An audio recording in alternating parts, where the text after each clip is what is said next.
Today in VR, we have a massive show for you guys. So first of all, we have a listener question, which we go into the first VR experiences that you should try if you've never tried a VR headset before. The Quest 3 is your first one.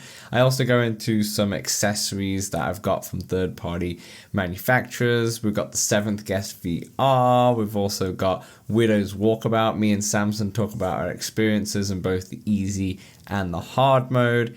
And Upload VR have got their first impressions of Asgard's Wrath 2, so we dissect some of the big quotes and talk about our excitement for the game. All that and more, so let's talk Oculus. Let's Talk Oculus, a VR podcast, is proudly sponsored by the good folks at Patreon. If you want to support the show, join us on patreon.com/Let's Talk Oculus. What's up, Oculus nerds? Welcome back to Let's Talk Oculus, episode 108. I'm your host, as always, Dan from Playtest VR, and I'm joined by my co-host, as always, in the cold, it's Samson. How you doing? I am doing well. Got myself moved around into a new room. In the same place, but in a new room. I was going to say, you still have a new setup. You still have your decorations in the back. I can see the DK1 and they're just all the other stuff. They're just further back. Maybe I'll set up the green screen and I'll take a picture and then I'll just move it forward. You know? Yeah. Digitally. That is totally fine. That is totally fine. We got quite a big show for all of you. We got a few good news stories, as well as first impressions on Asgard's Wrath 2 by Upload VR to get through and Walkabout and such. But first, we did get a question in the Discord. We had a new Discord member, Brand TJ, as I think that's how it's pronounced. He asked, do you have any recs or recommendations for when I get my headset? He said he's going to get it nearer to Christmas time. Maybe 3 games or experiences to introduce me into the world of VR. And this is what I think is what I'm gathering. This is his first VR headset. His is the first time in VR, and he's buzzing for it. He's been going through the podcast, so let's give him a few recommendations. I don't think they're in possession of the headset yet, so it's in preparation. Yeah. They're getting it at Christmas time. Time. So, Samson, why don't you kick us off? Give us one of your recommendations to a brand new VR newbie. Maybe not as common as like a Beat Saber. Give me something fresh. Yeah, it's so cute of you to think that I've come to the table with only 3 suggestions here. So whoopsie. Here's my first. I've gone with more general suggestions here. So my first is start with something you know. So this means if you know table tennis and you enjoy that, start with 11 table tennis. If you're into chess club. If you're into Angry Birds or Fruit Ninja, those. Poker stars. Fishing, Real VR Fishing, or Galactic Catch. Shout out to Baobab. Boxing, Thrill the Fight, and Piano Vision, etc. These are just one. Tetris Effect, pretty good start. So yeah, that's my thing. Go one of these basic games that does what it does well, but it's only one unique thing so that way you're not learning a new game, right? And that takes away from that aspect of it. And most, if not all of these games have limited to no movement. So they're all pretty good on VR legs. Yeah. And the only thing is some of them have, I'd say, maybe difficult UIs for someone who doesn't know games, potentially. They all definitely have pretty unique, different UIs for certain. Yeah, for sure. Yeah, that's my first suggestion. That's your first bucket of suggestions. But if it's Among Us, don't start with Among Us because that one is not good for movement. Off the bat. Yeah, not really, and it's obviously more multiplayer centric. I'd stay away from some of the multiplayer centric games. That was a suggestion. Yeah. Yeah, so I'm actually going to steal one because I completely agree with it and I have to talk about it for other people. Kimberly in the Discord, Patreon of the show for a long time now, she suggested Zombieland VR or Dead Second. And I agree with that. They are arcadey shooters. Think something like a Time Crisis back in the day in the arcades, or the PS1 with the light gun. They're cool because the movement is very limited. Like, you're standing still and maybe you're like dodging and such, and that's about it pretty much, because everything else, it just takes you to different spots on the map. It's a teleport. Yeah. It's a teleport mechanism, but you don't even need to do the teleport. You pretty much look and it takes node you. to node. That's what they call it. Node to node. Yeah, so Dead Second is available on App Lab. I don't think it's still not made it to the actual store. That's really cool. We had the developer on the show way back. And like Sean. I forget his last name. Yeah, I forget his last name too. I want to say Edwards, but I might be wrong there. I think you're right. Yeah, we did an interview of him back in the like 40s, 50s of LTO, so definitely have a look at that one. Zombieland VR is a licensed game, but I had a blast when I played it. I think they've updated it a bit more now and added more levels and such, but I actually did a review on the Playtest VR YouTube channel back in the day when it came out, so definitely check that out. But that's really fun. I really loved Zombieland VR. It does get old once you complete the game, but it's really fun. It's great for the newbie out there. I've never beaten that one. Yeah. Over to you, Samson. Over to me. So here we are again with a multiple suggestion, with my one suggestion. And that is just to get a VR movie experience. So I'm thinking The Line, Baba Yaga, Dan threw out a few. Birds. Paper Birds. What's the Halloween one with Johnny Depp?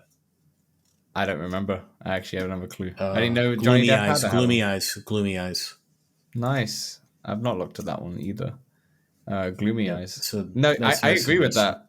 Something like that, one of those VR experiences. I'd throw Secret of Retropolis right in there as well.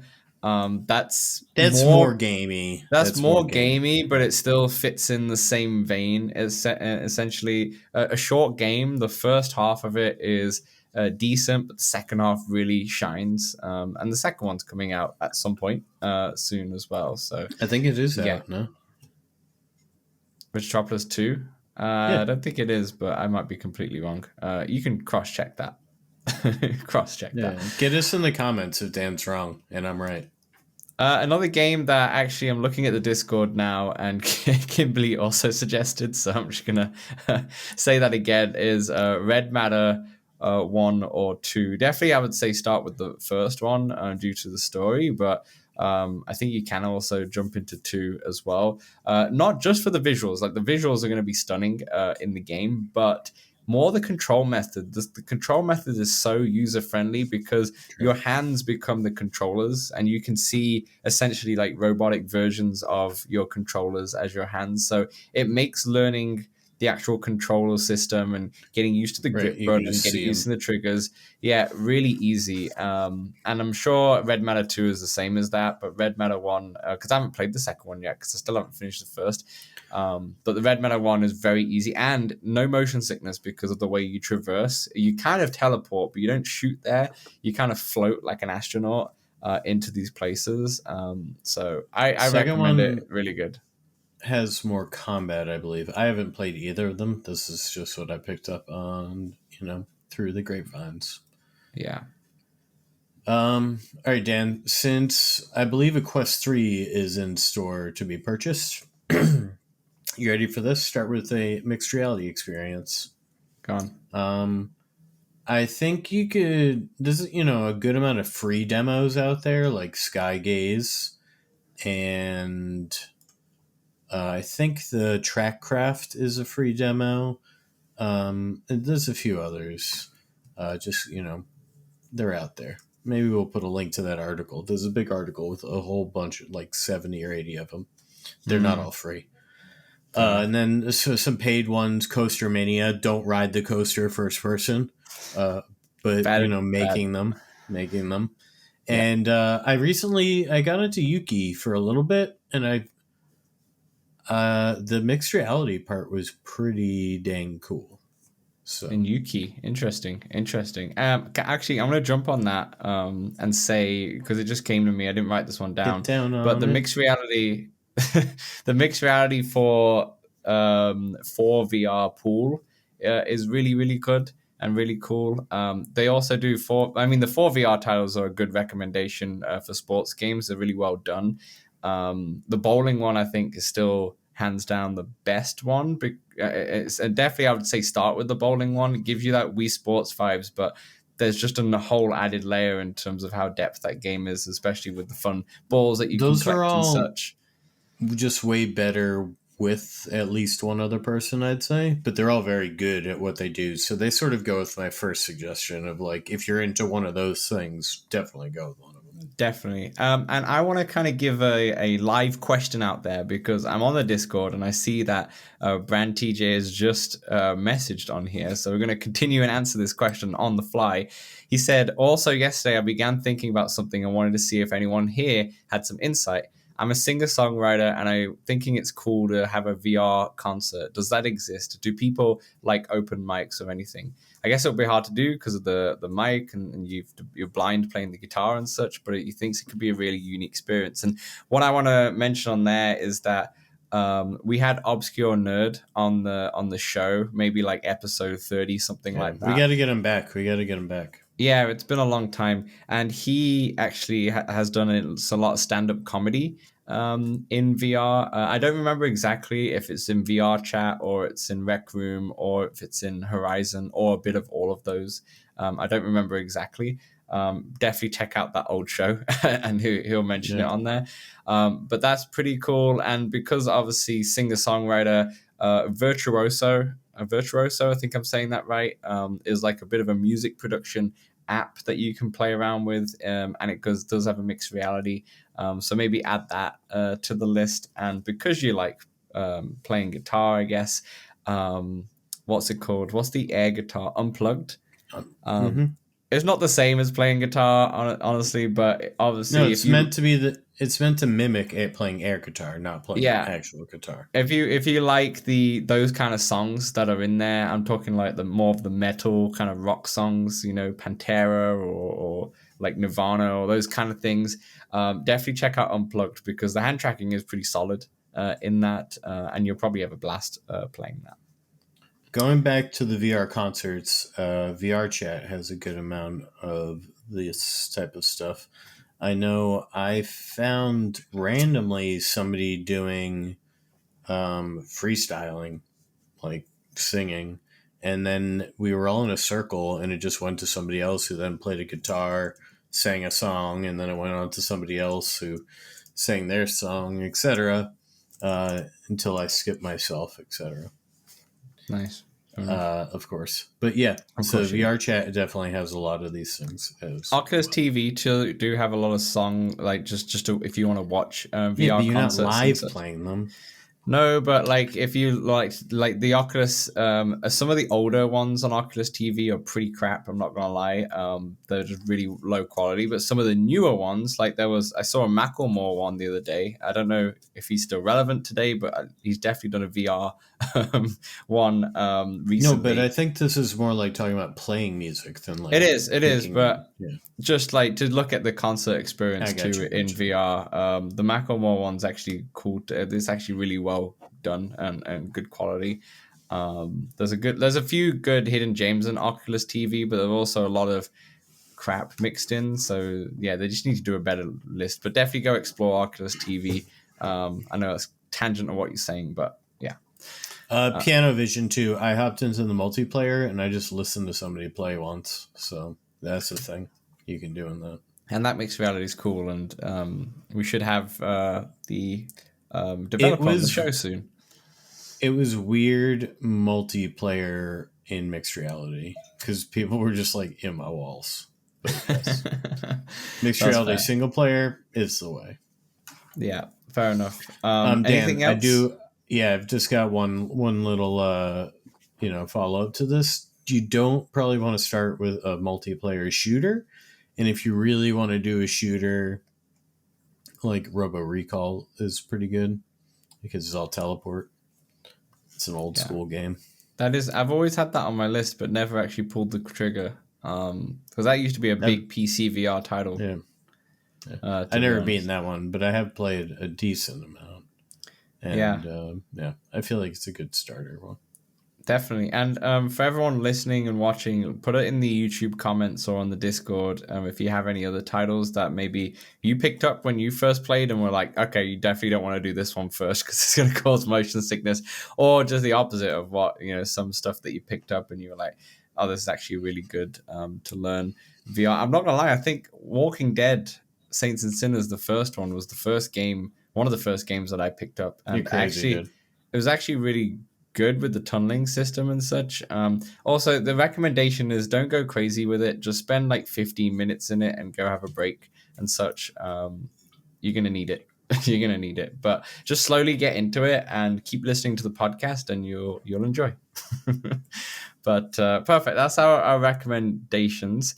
Let's go into the next part. And I wanted to mention accessories for the Quest 3 because a couple of VR companies have sent me accessories and I kind of want to talk about them a little bit because I've not thoroughly tested them yet. Dan, I'm curious about the accessories you've gotten. Yes, are you curious? Very good. Yeah. We'll go for the one that we both have, Samson, and that is VR Cover. So thank you so much, VR Cover, for sending us their new accessory. And essentially, what it is, I'll describe it for the audio listeners, but I'll show it on camera. But these are two basically pieces of cloth that wrap around the facial cover for your actual Quest 3 itself. And they do actually feel really, really nice. I don't know how much they are. I think they're around $10, but I could be wrong. We do have an affiliate link that I'll put in the bio for this episode.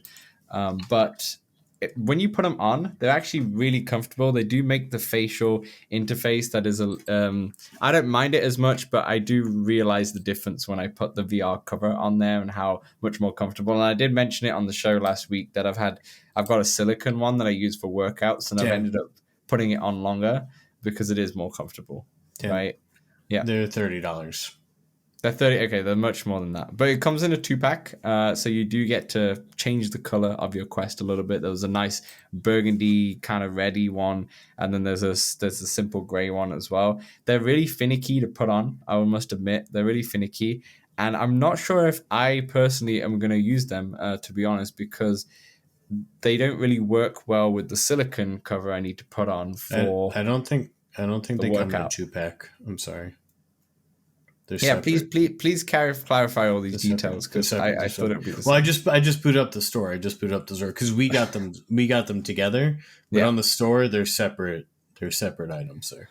Yeah, so for $30 for them, I mean, if you're planning to, they are really nice feeling on your face.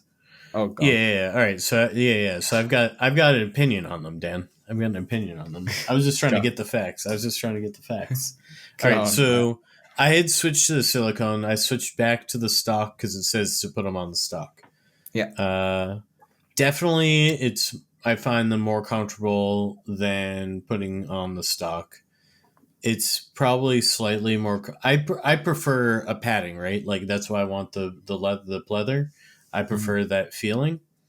I probably want to give it more time. I've only used it for a few hours, I think, on that, and then I want to try it on the silicone cover as well. I personally, I don't think I'd spend $30 on it. Especially if it comes in a 1-pack. I thought it came that's in a 2. because I really want the pleather, and though this is better, I just want the pleather. Some people don't like the pleather though. I remember when we had if you don't like the pleather, then it is better than the stock in my opinion. I'll say that. Like I remember Mateo being on the store and he did not like the pleather at all. So it's not for everybody. This it's really nice on your face compared. It's definitely an upgrade. But it's hard to. It depends on your use case. So for me, I would love to use this if I could just pop it on, pop it off, but you can't because there's a little strap at the top which is meant to tie into you're meant to take the whole facial cover off basically to install it. What did you strap the little nub straps to? Because it's really not much to strap them to. At the ends, Yeah. I actually didn't strap them at all. I just kind of like used the grooves to kind of get them on, and that was Use the fine. grooves. Use the grooves, yeah. Yeah. Yeah, it is much better than the stock facial. I realized how Yeah. not good the stock facial one is as soon as I put it on. But for $30, it might be a bit too expensive. But if you do want to get it, our affiliate link is at the bottom, and you can definitely use it. It's hard for me to use this one because it doesn't fit well. Because it fits over the stock, and then you fit over the silicone for workouts. It doesn't really work in my playstyle. But hey, if you had another Wait, why Quest not? 3, it just doesn't fit well. It just like kind of moves it out of place and Oh, such. it doesn't. So it doesn't fit well on the silicone. No, not on the silicone. Remember, I don't have the one that you have. I have the one that just goes over it. So Yeah, I got. um, Oh, I see. I see. So you got like two covers on it. exactly, and two covers just Yeah, doesn't you work never want to as well. double up. Yeah. No. The other thing that I want to talk about is knuckle It straps. is. I do want to just Oh, say go it on. is really high quality, and the cushion is nice. It is. It's really comfortable. It is really comfortable, but it's one of Yeah. those like it's almost there, but it's a bit Yeah. finicky. I don't know if I'd be. Yeah, I don't know if I personally would buy it. I would like one if they had to when they did the pleather. I don't know why we're calling it pleather. Is that what it's called? PU leather. I don't know. PU leather. That's what Okay. they They call it. came with Pleather. its own facial interface too, which was nice as well. And you just kind of Velcro it to it, and it's much easy. This one you have to put it on. So and plus, I realized with the Quest 3 as well is that you can't. Well, you can, but it's like quite tough to take off the actual Yeah. facial interface. Like you really need to give it a. You feel like you're gonna break it when you open it, but You got to give that um, sucker a yank. yeah. Okay, so the other two accessories I got, which are pretty much standard, but the same, but slightly different. So I got knuckle grips from AMVR, and I got two different kinds. Okay. So one is the one that I actually rock today. Is very similar to Meta's version of the wrist straps. So basically, they just fit on the battery compartment itself. So this just slides on, so it's not going to hide any of the sensors or anything. This is when I also realized that there's a new button on the Quest controller itself Yep. to battery door, which I never realized until obviously taking this off. There's a little button at the top of the controller to open You actually know, the battery door. my first time I ignored it, and I didn't even notice it, and I just You still yanked the yanked thing it off. off. Oh god. But yeah, there is a little button if you ever take the battery door off. But yeah, the only I guess potential. I don't know if this will work with the MetaQuest dock, the official dock, because it has like grooves here and it's rubber. So I don't know if it will work with induction charging. I asked them, but they haven't replied yet. So if you have the We need MetaQuest the dock, cold shoulder. probably won't work. But these are quite nice. I got to get used to knuckle straps. They are better than, in a way, they're better than the MetaQuest ones because you do have the bottom strap available still. Like that's the thing that you didn't Yeah, like yeah, I about the do Meta, miss. Yeah, I do where miss the that. bottom straps are still available to you. It doesn't replace that, which is really nice. The leather isn't super comfortable. They could have done with a bit more padding on the actual leather knuckle strap part, but it does work exactly kind of what you want, you know. As advertised. But as advertised, it's just not as I would say is comfortable. I do have the Quest 3 official ones coming. They're not unfortunately not coming today. They're coming tomorrow because I just wanted to test them out and see the difference. I believe they're much cheaper. Samson, can you do a price check for the AMVR Price check anti aisle 3. anti throwing strap grip cover? It'll be on Amazon. And whilst you're looking at the price for that, I'll talk about the second one that they gave. And the second one actually does the way it fits on the controller is much different.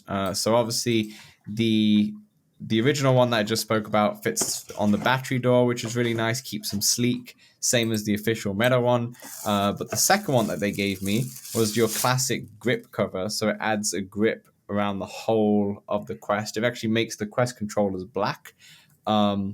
And the actual battery door is available to you, so you can actually open the battery door without having to remove them, which is nice. There's obviously a hole for the sensor at the It bottom as reminds me well. of the old pajamas with the the hole in the rear. The, yes, You know what I'm that's right. talking That's about? right. Two little The buttons actual there. part, the actual strap You know. that actually goes around your knuckles is ever so slightly different on these. These have like little grips on them, which is different. But yeah, You want that price? I got that price check ready for you, go boss. for it. Go for it. Tell me the prices. $29.99. Yeah, where the No, official Meta one is what, $40? I'm not sure. I'm also seeing it at 11% off right now, but I'm not sure if that's just like a prime deal or what. That's fair. So if you like grip covers, the AMVR grip one is actually pretty decent for that. Obviously, if you like the sleekness, which I probably prefer, and I'm actually keeping these on my Quest for a while, unless I really don't like them. But for now, they're actually pretty solid, and they're really good for workouts. The sleekness of just the battery door one is much better in my opinion. I'm not a big fan of the like grip controller covers, to be honest. So yeah, for $25, it's absolutely solid. I'm not sure how much the official ones are because they're in Canadian. They're I think 55 or 59, which are really expensive. But I bought them anyway just to test them. But honestly, if it depends on how different they are. But I'll let you know next week in terms of what the differences are and if I prefer the official one for that The price. official ones are $40. Got it. So you're saving a buck. You're saving Yeah. $20, $15 or so. So with all those accessories for Meta, they are quite expensive, but they are apparently built well. I was watching the VR Download, which is Upload VR's podcast earlier today, and they were talking about how the dock is actually fantastic. Like the actual official dock is the way it's built, the way it works with the induction charging for the controllers, and obviously the 3-prong charging with the actual Quest itself. It says it's fantastic, and it can charge up to 45 watts, which is more than what the Quest 2 or 3 can do directly. It's just that it's so expensive, and it doesn't even come with a charger or brick in the box. So you kind of want to buy another 45 watt USB-C charger for it to work, which is preposterous. It should be cheaper, and it should have definitely came with the charging brick. It's ludicrous. Ludicrous. Anyway, those are my accessories. Samson, what have you been playing? Oi, what have I been playing? Dan, I have gotten so sucked into Dungeons of Eternity. Tell me about it. Sunk many, many hours. And you know what, Dan? I don't think you can play this one because it's got spiders. Everywhere? I wanted to go so far as to everywhere, but every once in a while, that's random. One time, it definitely made me jump back, and I didn't know what to do for a second because there are these pots you break, right? And more often than not, they're a potion or coins, but every once in a while, they're a little bug, and every once in a while, that little bug is a spider. Is it big? Is it small? Do they jump at you? Yeah, it jumps on you. That's its attack move. But normally, you can kill them before they attack you. There are bigger spiders every once in a while. They're more like bossy type of. Yeah, forget that. I still remember. Anyway, so it's a. I was about to say, I still remember Skyrim. Skyrim, I never get past the first 15 minutes of that game because you fight like this massive spider, and I put the controller down, and that wasn't even VR. So let alone VR, forget that. So anyway, continue. I'm really intrigued about this game because a lot of people are playing it, but I feel like this game is not really suited for my taste. But yeah, so continue. Tell me more about this game. All right, so it's procedurally generated dungeons. There's 3 different types of dungeons. One you're getting loot, one you're getting souls, and one you're getting crystals. And the crystals help you unlock exosuit perks, which are more perma perks like regenerating health, things like this. The souls help you unlock potions like bombs, invisibility, haste, those types of things. And then the normal loot raids, you unlock weapons and cosmetic things. Nice. Each one, I don't even know how long they take, Dan, but it's probably 20 to 30 minutes. You can run them solo, 2 player, or 3 player, and I believe they scale up. So the exosuit ones, I like to run solo because they're way easier. Mm-hmm. Uh, and yeah, I've been having a lot of fun, and recently got a bow and arrow that shoots ice arrows, and Nice. it is pretty nice to freeze those enemies. It's a bit OP to freeze those enemies. And Kai, who I've been playing with, has a bolt action thing that shoots 3, and Mm-hmm. basically one every 3 is a ice arrow. So it's just like do do do do do do. It's a great team. It's a great team. Yeah, I've yeah. So heard I've been very hooked on this one. I've heard that the co-op is fantastic and it's one of the best co-op games in VR like that ever been made. Like, have you? It's a Oh, great you loop. obviously you've been playing with Kai. You've been playing with a few people. Like, have you had bigger Oh groups yeah, than just the one? I've gotten in with Jamie. I gotten in with Kai. I've gotten in with Jenna and Liv. Gotten in with Void. Gotten in lots of different people. Nice. But have you done like a Everybody's big playing the group same. of like four You can only do people 3. or You only do three? 3. Okay, fair enough. That's fun. Like, I've heard nothing but good things about this title. I still don't know if it's don't think it's for me. But and I don't think I'd play much in co-op, but I've heard nothing but good things. And honestly, And if you've not seen this game yet, definitely check it out for sure. as you level up, you unlock better and better weapons. So I've started unlocking more rare or unique weapons, which do more damage, which then help you get through the levels. The enemies do scale up with you as well. But right Yeah, now it feels kind of easy. I'm looking for that scale up. I got to see you stream this game on the channel sometime in the next couple of weeks or so. Be intrigued to see what it's like Well, for it's a sure. multiplayer, Dan. So if I'm streaming it, Dave's probably commenting us playing. Oh, us. Maybe you and Dave. I'll be commenting on it. I've been playing a new game, the Seventh Guest VR. That is.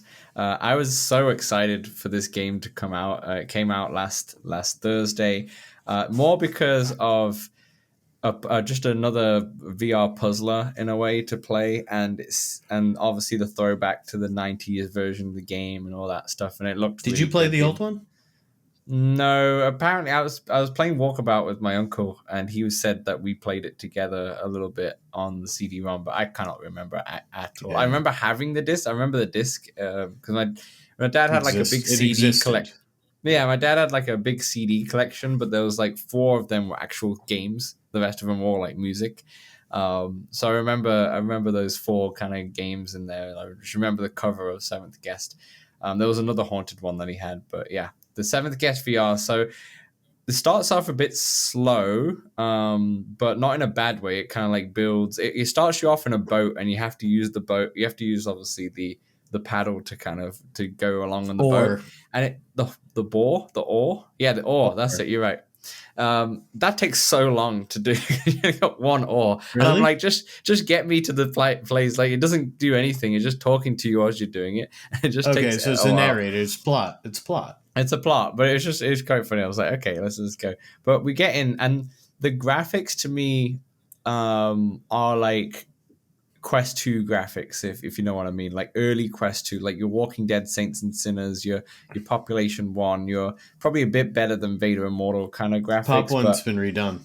it has been redone, but like back when it like came out kind of thing, your Jurassic World Aftermath, those kind of graphics, like they don't blow you away, but they are still good enough. It's hard like now that you've seen games like Red Matter 2 and you've seen games that have been updated for Quest 3 and how sharp they are to go Yo, back. But your Hubris, for Dan, example, you know. Dungeons looks so good too. Yeah, yeah. So sometimes it does feel like more of a dated game in visual sense, but it's not terrible like that or I anything like that, and it kind I of don't works. believe it's been Updated redone, for so to say, updated for Quest 3. Yeah. How's the volumetric things look though? They look cool. So what you mean by that is the ghost kind of characters. So essentially, with the seventh guest VR, there's 6 guests that come into this haunted mansion. It kind of feels like Clue or Cluedo if you're back in the UK. And I don't know if it's like a murder mystery, but something happens to all 6 of the guests. And you go in the day after. It's cool because your character's basically a skeleton. If you look at your hands, it's like skeleton with some like mist around your hands or so, which is really cool. That's cool. And then once you like, as soon as you get into the house, basically you put this record on, and each time you play a record, it feels like it's another chapter of the game. So you put the record on, the narrator plays, there's a bit of music, and then you see the guests come into the house for the first time. And essentially you have a lantern with you. And the cool thing about the lantern is that when you're in the house, almost everything is present day, but when you shine the lantern, it shows the past. So the easy example of this is that there's some dead flowers. You shine the lantern, and the flowers are like back to normal and bloomed. And then you take off the lantern, and they're back to present. So you kind of have to use your lantern to see things in the past. It's very like, I know it's obviously this game came out last week, but for the 90s, this is like pretty cutting edge. In terms of that's what you had to do, which was really cool. So essentially, the characters come on screen and they have this like mist about them. They look like ghosts in a way, but they're really well acted. Very similar to like an LA Noire, if you remember that back on the 360 days, in terms of how good their facial reactions are and everything. But as soon as you shine the lantern on them, they look more like they're in person. You know, they don't have the mist around them and such, which was really cool. And they're the alive, game, so to say. Yeah, they're alive, and the game, as far as I know, now I've only done 2 rooms, and I think there's 7 or 8 rooms in this house, maybe even more. But as far as I know, this game is very old in terms of how it's set up. So you go into a room, when you open the door, the screen goes black, and then you're in the room, and then essentially that room has a bunch of puzzles, and you have to solve them, and that's pretty much it. You've got all these different rooms, and they all have different puzzles, and so you kind of go in like The Witness. Yeah, in a way, I guess. I never thought about The Witness in terms of this game, but yes, you just basically everything's contained in a room, and then you leave that room, and then you continue on to a different thing. So no, as far as I'm aware from now of what I've been playing it, no clues or anything like carry on to a different room. Like you can't get like say if you get like a piece and you walk out the room, I think it disappears. Like it doesn't come with you. If you don't anything. need Like, it, yeah. Like it all stays within the room and such. So the first puzzle was, I got stuck immediately. I was like, until it took me a while, but then I finally got used to it and such. The graphics look, in terms of like, I know that I said the graphics are a little bit feels like more dated, but the graphics in terms of the art style and in terms of the 1920s moodiness is really cool.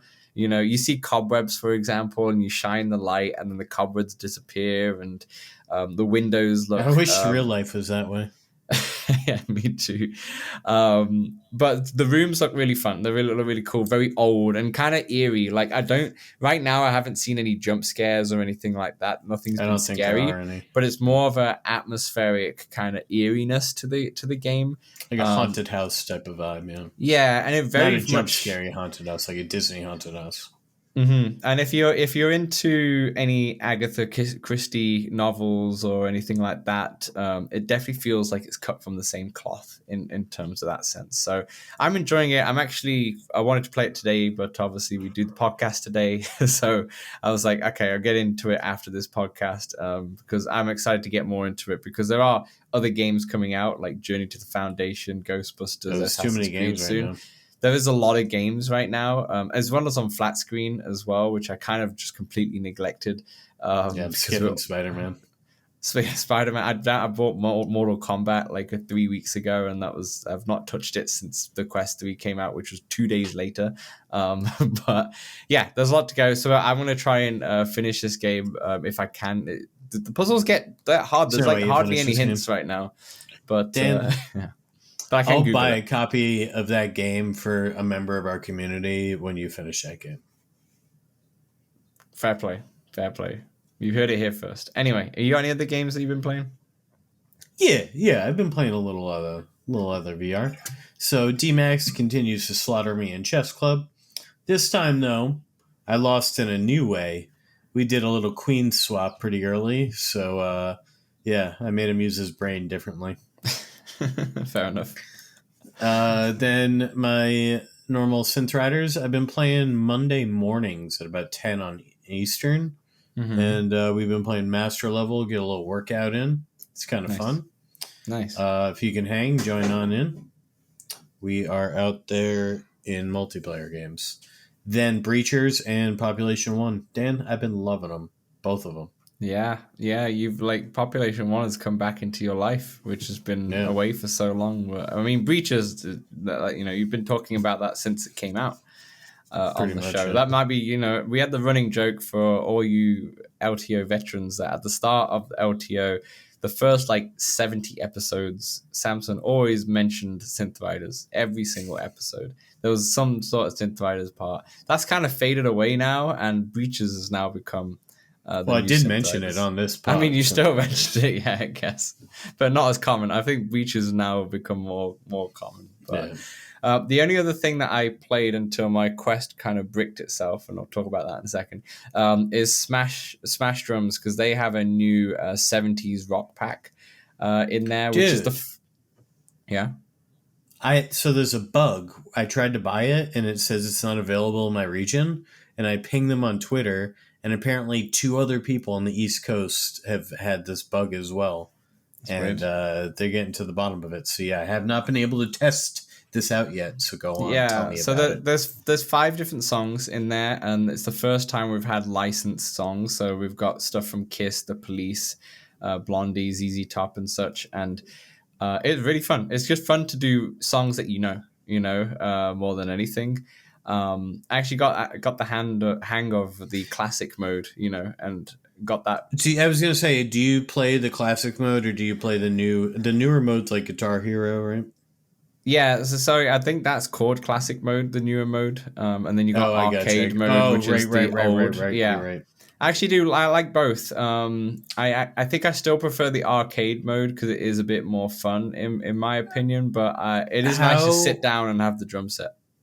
Yeah, how is the classic mode played exactly? Do you have a drum set in front of you? Yeah, so you basically sit down and then you have your whole drum set. No kick drum, I guess. But, so they're not coming at you. They are coming. The drums. The drums aren't. But you've got the classic Guitar Hero neck, I guess, the neck of a guitar, and then the notes come down and you play them as they hit yellow and such, just like the classic games. I'm gonna try. I like both. I like both options, to be honest. They're fun. I was doing it in mixed reality, which was pretty solid. It was fun to see your whole walls break and such. So yeah. All right. Here's my opinion on mixed reality for rhythm games. It's mostly a safety feature, I find, because I'm so dang focused forward. It's hard to you kind of notice the things. You kind of notice things going on, but not really. Not really. I agree. Synth Riders, I think, does it the best because you have Portal behind you, and if you do, you won't look behind you, obviously, but if you did, you can see the notes going and such. So they do it a bit differently, where other ones are just front, So Synth Riders, when I see Synth Riders mixed reality videos from other people, they seem to be much further away from the portal than I am when I do it. When I do Synth Riders mixed reality, the portal's taking up pretty much my whole vision. I've got to if I'm just looking straight, all I see is VR. Yeah, mine too. No, mine too. Okay. I know what you mean. In some people's videos, it's just like a small portal. I don't know how to do that, or if it's more of a casting kind of feature. I don't know. I'm not sure. But yeah, any other games that you played? Dan, I think I've mentioned them all outside of what we are doing in part 2. Unbelievable. So before we go to part 2, just to mention my... Oh, gosh. Sorry. I forgot. That actually just... I was like, what? Welcome to scary season. A lot of the games we've talked about on this pod and others you can get for 25% off in a link below. Yeah, so Now Samson's go on. raking the cash. He's got his Google Doc down there, but it's a good idea though. I actually did that. I should have done that for the seventh guest because Alan put in our Discord. We do have the Oculus referral codes, and I'll the put seventh yours in my dock, Dan, until I buy it. the seventh guest VR was in there from Alan, and I bought it before, and I was like, why didn't I not look? I feel like every game in the whole Oculus library is in here, so I should have done that. But never mind, it is what it is. If it can be, yeah. So my Quest had a bit of an issue today. So I was playing Smash Drums, and then I was downloading VR for VR Pool, and then as soon as I was trying to get into it, it says you're not authorized to use it, and I was like, that's weird. So I quit the game, and then all of a sudden, the screen popped up on my Quest, which said log back into another device, signed in as Playtest VR, and then it gave me this code, and it said log into Meta's thing and put in this code. So I said, okay, that's weird. Went on to put the code in. Came back to it. It said error. So I tried it a few times. I was turned off the Quest, turned on twice, You and got then put it hacked. in, and then the code worked, and then it said restarting your Meta Quest. And I was like, okay, great. So I restarted it, came on again, and then the thing came up again saying log back into another device, put in this code. So I have no idea what's happened, and I even tried it just before coming on the pod, and it's still like that. So I think I might have to factory reset this whole thing. Yeah. Yeah, you got to factory reset it or return it, and it's in the return period. So, Yeah, I guess, yeah, I guess it is. But all right, that will do for part one. In part two, we'll talk a bit about our walkabout impressions as well as the VR news. So we will see you then. Hey, we know public lobbies in VR games can be a bit toxic, feel a bit empty at times. That's why we created the Let's Talk Oculus Discord, a friendly community that you can join for multiplayer meetups, general VR chat, the game, and chat about VR, fitness motivation, and there's even a very impressive 3D printing channel. Join over 100 of our community members in the Let's Talk Oculus Discord for free. The link is right in the description. All right, welcome back to part two, where we're going to talk about Walkabout and the VR news. So let's kick off Walkabout. We've got the new course, which came out last week, Widow's Walkabout. We've given everyone a week to play it now. Samson, start off with like your first impressions of the whole thing in general, like easy and hard. Like, what were your first impressions of the actual course itself? Dan, it's super duper dense. There's a lot going on. I love the vibe. I feel like Haunted House has been talked about and suggested for quite some time. Yep. And it seems like they put a lot of time into this one. It feels like a modern course, which is dissimilar from Alpine, which you could tell was like in development for a long time. It is not a lot of area, so to say, taken up, but there's a lot in that house, Dan. There's a lot going on. I agree. There's a lot going on, and I think it's one of the best courses I've played in terms of definitely on a graphical standpoint and how many. There's so many. What do you call them? What do you call the little the shapes on all the characters' faces? Polygons. That's it. There's so many polygons in this course. There's so much around, and I will get into it a bit more into the easy and hard mode when we talk about it. But this actually scared me playing this by myself. I was actually terrified. I don't know if I've become a bit of a wimp. Seeing the shadows? I turned off. We'll talk about it in a sec, but I just get scared when I'm playing on my own and when I'm playing with other people in hard mode, and we'll get into that in a moment. But I turned off spiders. I did see a picture of the spider that when we all played, Kimberly put it in the Discord, and it wasn't as bad as I think on the picture, but I'm pretty sure if I turn that on, I'll be pretty scared. So I'm going to leave that off going forward. But let's kind of go into both modes then. Let's start off with the easy mode, obviously the lighter mode at night for the horror game. Now, obviously the graphics are great and such, and we'll probably touch more on that in a second. But in terms of the actual course and the holes, was there a few holes that like really stood out to you that you really liked? Oh gosh, I don't know that I can pick out favorite holes, so to say, but I do So they bring back the wind mechanic in a couple holes. Big fan of that. It's pretty strong wind in that last hole. Strong. Yes, quite wispy. Quite wispy. Mm-hmm. And I love the moving of the course. Both the hills go up and down and some of the walls shift. Love both of these effects. Big fan of both of them. Yeah, I love the fact that these, like, not every hole, but like there's a few holes which have one certain type of mechanic. There's another hole which has like the wind mechanic. There's another hole which has like the guillotine which chops off the ball. Like we've got the laser kind of mechanic that we had from the laser. Like you can see elements from different courses that they've done before, which is really cool. I was wondering this because there's a guillotine or there's a sword, an axe in original Gothic. Does it slice your ball in half when you get hit by that? I don't remember that effect. That's really testing. There. I don't remember that at all. The slicing came into effect with the laser because that was pretty cool. Yeah, I wonder if they'll add that into retroactively slicing. Maybe. And should we move on to the hard mode?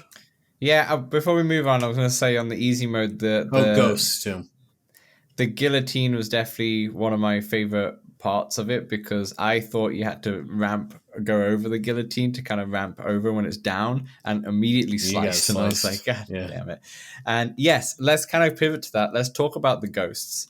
There are ghost dolls in this one. And that's what scares me the hell of it because other people cannot see the ghost doll or most likely won't see the ghost doll. Everyone sees it at different times. Okay, maybe two of you see it at the same time, but that's about it. And in the easy mode, they are the black and white, right? Or they're completely black. I can't remember. I think they're black shadows. Yeah, they're completely black shadows, and that's what gets me every single time. But there are. Oh, go ahead. Sorry, I was about to say it makes me scared in the easy mode more than the hard mode. You know.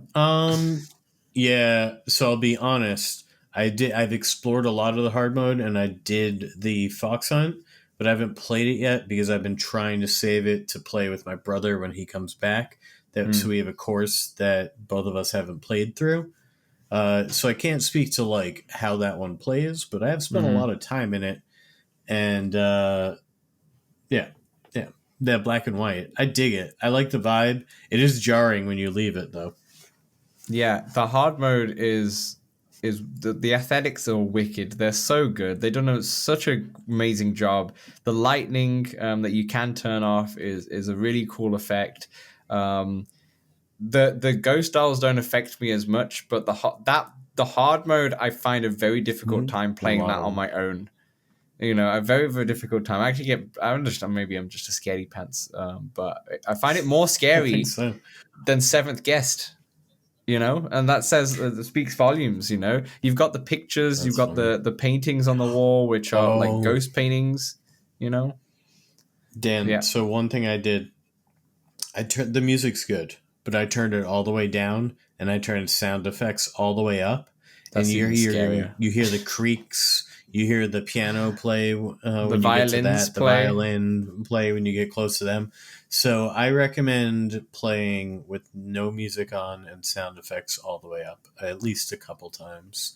But Dan, I wanted to mention there are ghosts that you can see when you're in big mode that you don't see when you're in small mode, and you can see them like walking around and whatnot. They're green, right? Is it the green? Yeah. I noticed them in the dollhouse room that has like the severed heads. Yeah. As funny as that sounds, or interesting as it sounds, but in the when you're in big mode, I noticed them in there quite a lot. It's just a really, really good course. In terms of the balls, I haven't found all the balls yet, so I can't really say if there's a favorite ball. I don't know if there's a favorite ball of yours. Yeah. There's a lot of spider balls I noticed, and my favorite one is the web one that is black with a spider web. Nice. And then the fox hunt, I was doing the fox hunt with my uncle, and then I was doing it at lunchtime at work, and then I had to go back to work, so I actually needed, I think we're on clue 11 or 10, so I still need a few more. I thought the fox hunt, though, and you can probably talk about the club in a second, but the fox hunt I thought was really cool because there's so many elements in this one. So like one of the clues was you had to find these 3 different types of books, and that took a long time. Like I found 2 of them, and then one of the books I couldn't find for ages. Okay, Dan. So one of those. So I turned up my contrast, and one of the books I literally couldn't see the title of with the contrast set to what I had it set to. Interesting. I couldn't read the title. Yeah. Yeah, interesting. So yeah, they were tough, but also really fun to do and explore the whole mansion. How is the club itself? So the putter. Yeah, Putter is decently basic, but yeah, it's got some elements from the house, and I don't really. It's hard to describe fair a enough. putter without like it's got carved wood, and then it's got a thin little bit to the head, and I think the head kind of looks like either stained glass or like a wing. Honestly, it's kind of hard because when you unlock it, it's in black and white, and then when you take it back to the Welcome Island, you realize it's not. At first I thought it was a black and white putter. I was like, oh yeah, that makes sense, but it's actually not a black and white putter. It has colors. Yeah, fair enough. That's cool. So overall thoughts on Walkabout Mini Golf? Big thumbs up. Like fantastic course. Probably. I mean, we'll obviously do our yearly ranking of Walkabout courses that we would do. Like, we'll rank all the 2023 courses at the end of the year. That'll be a fun episode near to Christmas time. But definitely, without remembering every single course that came out this year, I think this is up there as one of the best for sure. Both easy, both hard mode, both the actual level of difficulty of the actual holes and the actual hole design. This is like... it scares me too much to play it all the time, which is really sad, but that's a good thing. This is like a 10 out of 10 Walkabout course in a lot of different aspects, and I'm excited to revisit it when we go through every single course for 2023 to see where this one stacks up, because this has got to be high for sure. Well done to Mighty Coconut. And we have one more course left this year, the Meow Wolf course.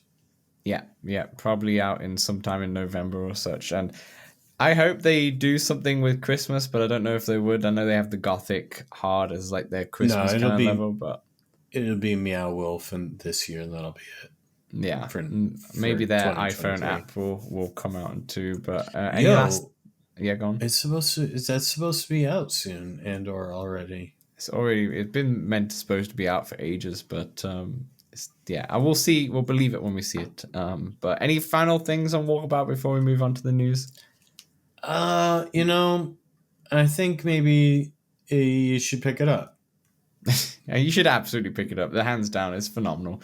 All right, let's go into the VR news segment of this podcast. I'm going to start with the biggest game of the year, Asgard's Wrath 2, which is obviously the game that every Quest 3 owner will have come December 16th, I want to say, or around then. Whether you like it or not.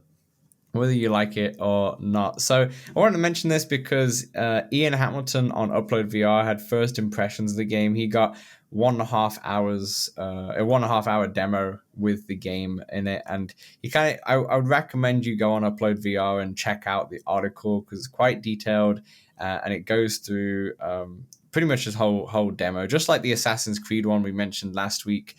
2 massive games that are coming out. But a couple of things that I wanted to mention in here that he said.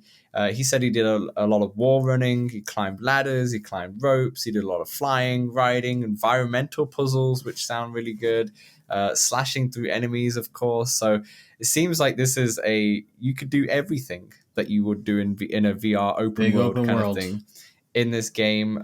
60 hours of gameplay is what they're hoping for, which is a freaking long time in VR. Obviously, I'm assuming that 60 hours means every little bit, like you do all the side missions, you do collecting everything like that. But still, that means the campaign alone is probably going to be quite large. He also said that there was impressive detail with the actual graphics, and the character animations were really fluid. Like it was quite noticeable for a VR title how the animations happened, which I is like really that interesting. bit for a VR title.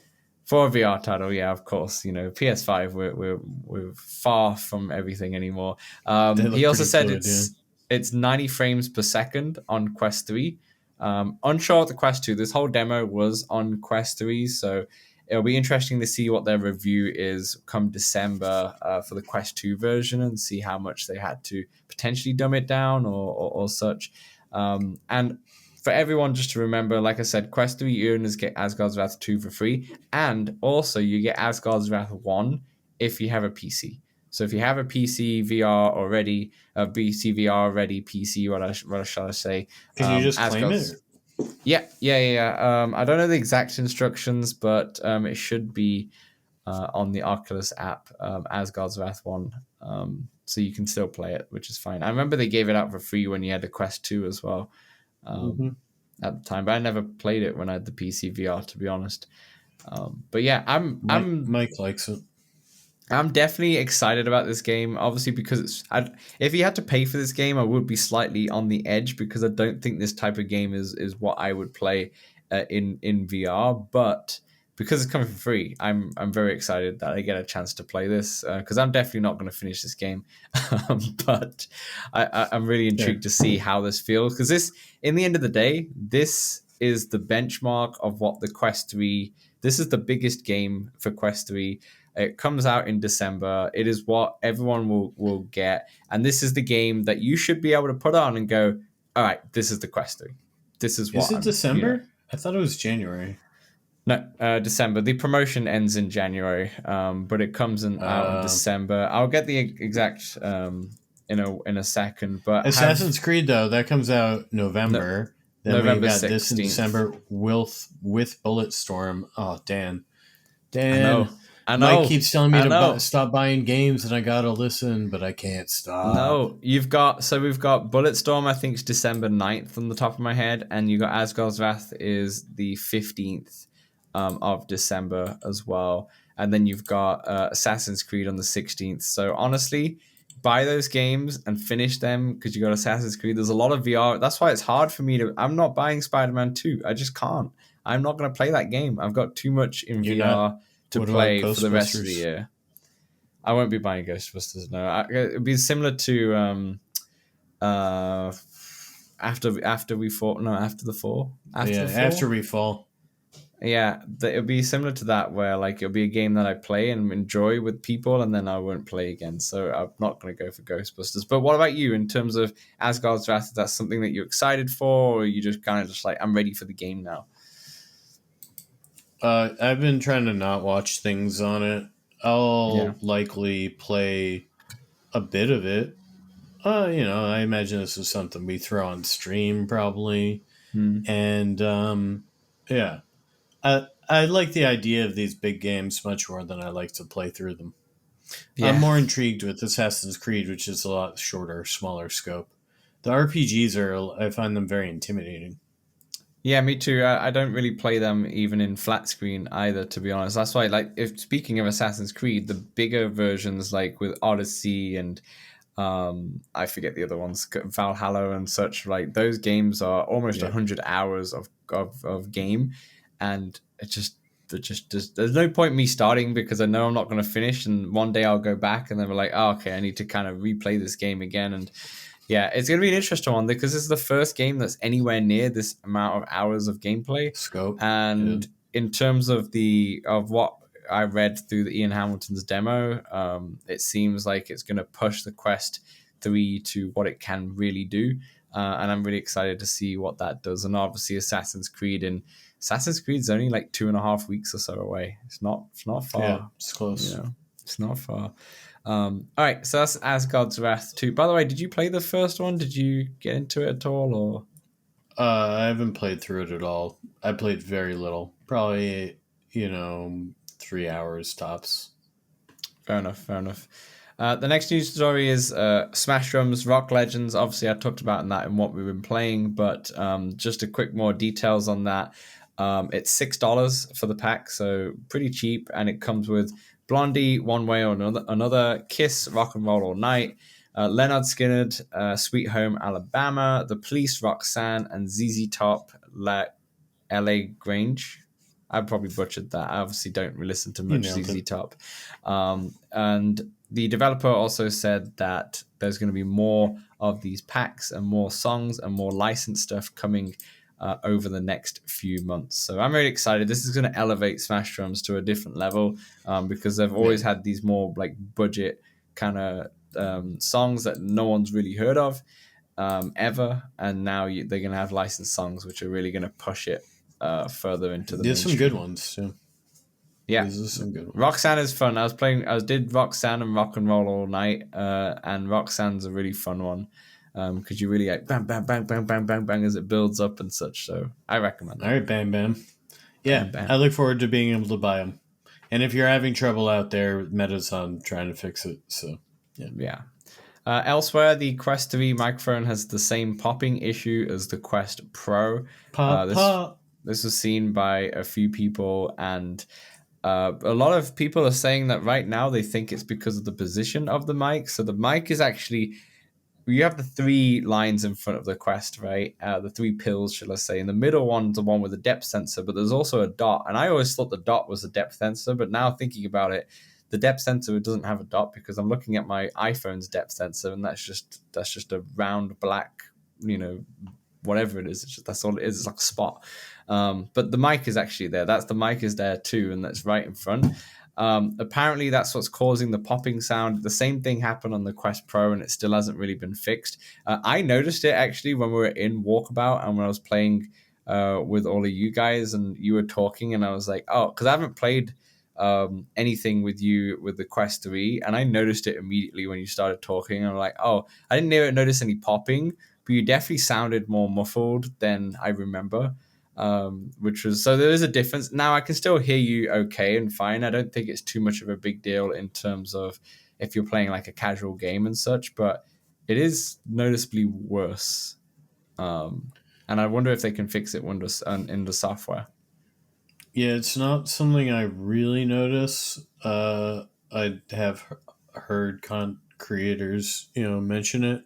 I think if you're creating content, probably want to use a different mic, and 100%. For everybody else, it's pretty good. I've had a friend demand he use the PlayStation 5 mic that's in the controller, and that I've never not wanted to hear a friend more than then. And so my bar is so low. But all that said, like I've been playing a lot with Kai. We've been doing Oculus calls. Yeah, we're both on the 3. I don't really notice it. And yeah, it's not something I'd really pick up on unless it was really bad. I'm gonna be honest. It's not as big of a deal as what I've experienced either. I just noticed that you sounded a bit more muffled than you did on Quest 2, or maybe through the podcast that I run when we speak and such. You definitely sounded more like you were in like a tube speaking, but you're still clear enough to you hear and such. So it's not as bad as what I've seen. Wait, that might have been the night. That might have been the night that I taped the toilet paper tube to my mouth for fun. Oh yeah. That's the full-on Walkabout effect, right? Trying to, interesting. I don't know. Yeah, I will say I'm more concerned. I'm more concerned with the battery issues than I am my microphone issues. So. Yeah, that's fine. I didn't write this on the news, but I saw that the battery strap is causing issues where it's like it's stopping charging and such. Or did you mean the actual headset? That was I was having issues with that lately. The last 3 times it's charged up fully, both. So that's been pretty good. But apparently Quest 3 is a power hungry little guy there. And apparently Bobo's little batteries, sometimes, depending what you're doing, are lasting minutes. Well, yeah, I see that the Bobo's batteries as well, they don't technically charge it while it's been playing either. It's kind of just slows down the charging. It's a slow death. Yeah, a more of a slower death. And also, I mean, this was probably the same thing for the Quest 2, but I never remembered anyone saying it. But it really depends on what game you're playing, on how the battery performs. It's kind of like the Switch, where if you play like Zelda, you're going to get the worst battery on that Switch compared to playing something like, I don't know, Tetris or something. And the same thing happens with the Quest 2. Like if you're going to play Asgard's Wrath or Assassin's Creed or something power heavy, you're not going to get much battery life compared to playing Cubism, for example. I never noticed I never that had for this Quest issue for 2. for Quest 2 though. I never had that issue. Yeah, The Quest 2 never it. drew more than it, like I was always able to supply it with enough power. It wasn't, over hungry, so to say. Whereas the Quest 3 is trying to draw, it's using more power than it can draw from that battery, it seems. Yeah, which is interesting because it seems like even with the Bobo, the strap to get is the battery strap at the moment. I will say, with my Elite strap now, it didn't happen like this every time, and every once in a while, it'll just stop charging it, and I have to unplug it and plug it back in, and then it's good. Yeah.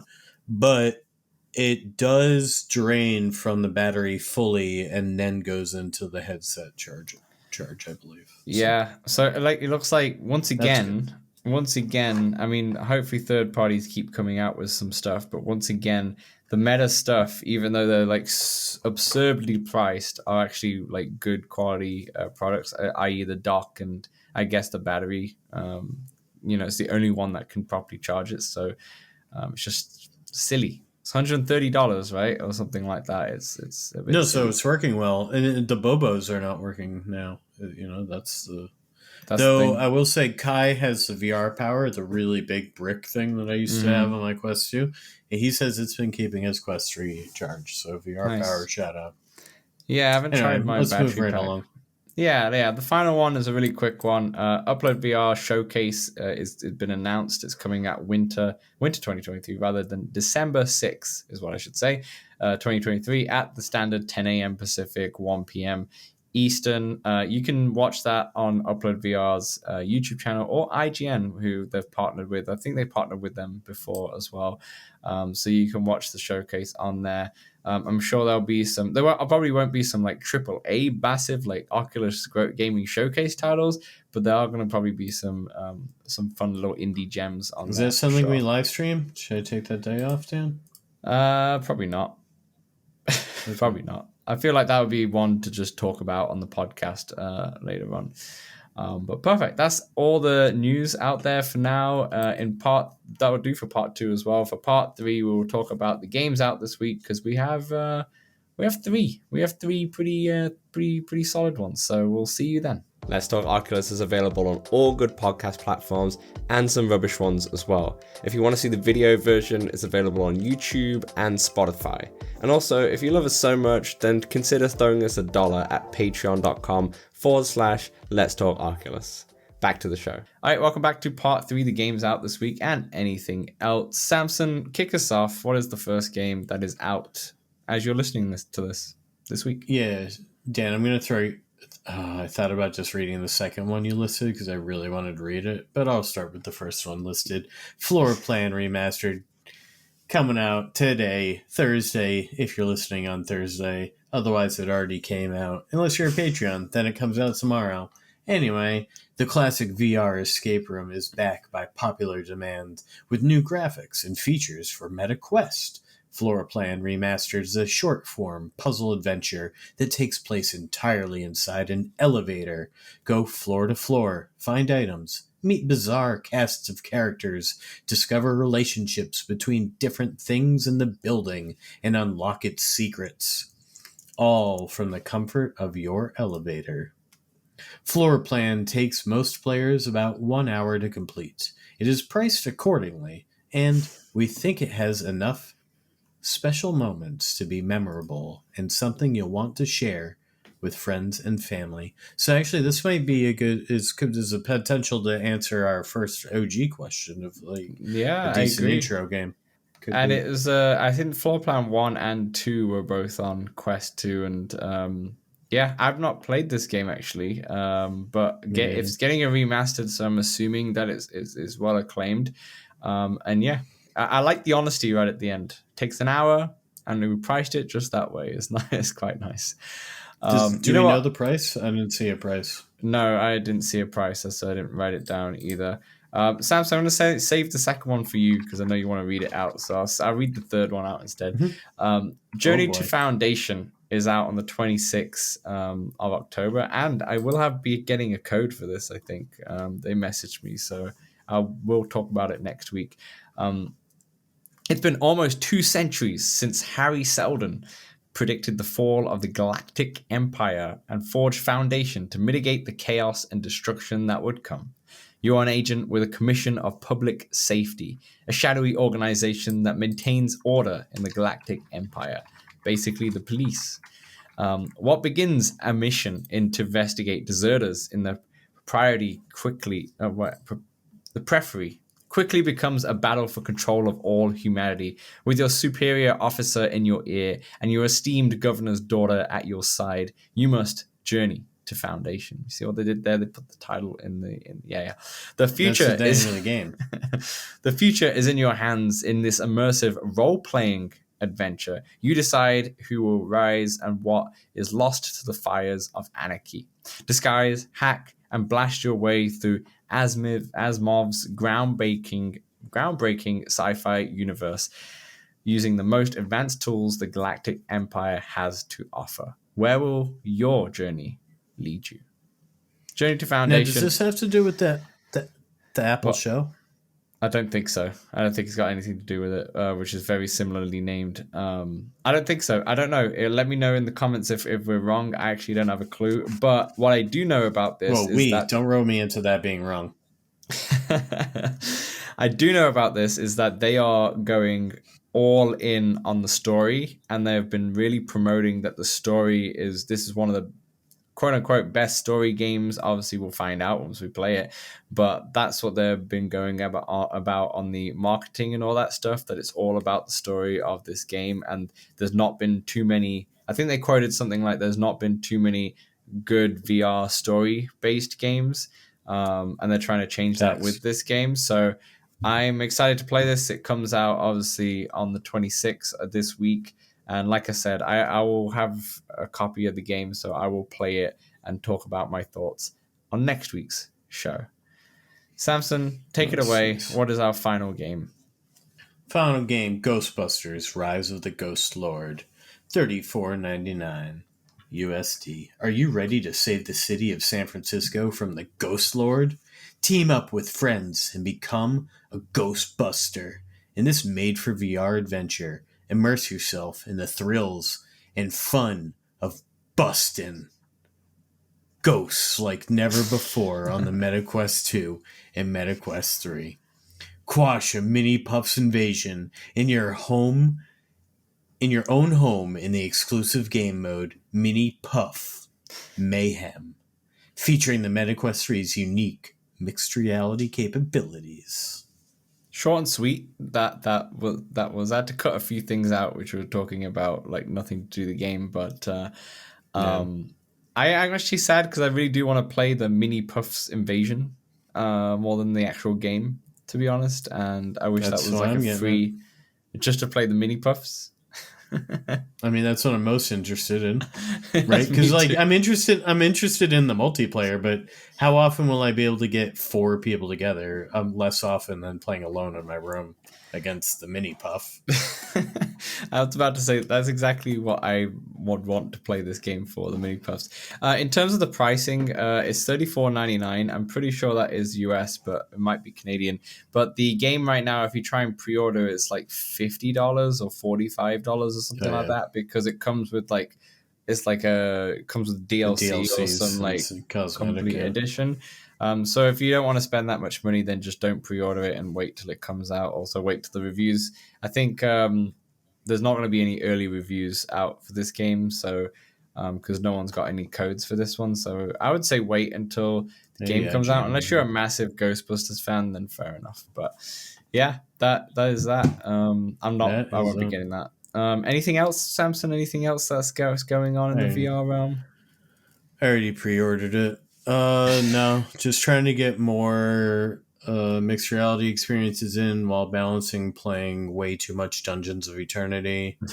It's tough. It's tough. It's tough. I feel like I need a day off every week just to have like a VR day in terms of how much there is. I feel like I don't get enough, and I'm playing all the time. I wish so I took today off, just randomly had a day off to take, and I ended up mostly just moving stuff around that I need. Like, I ended up doing and accomplishing a lot, but not a lot of it was VR. And you feel a bit guilty that you haven't been playing VR, which is that's how much I feel. If I go a day now where I finish my day and I haven't managed to get into VR, I'm like, God, I should rearrange some things. Well, I got in.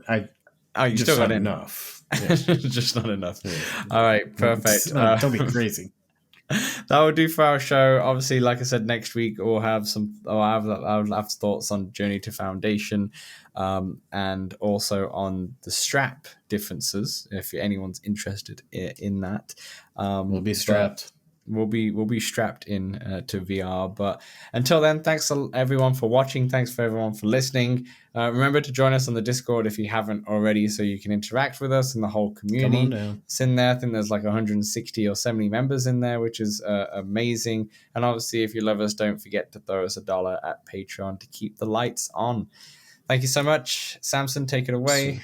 So you're saying there could be 169 members. Nice.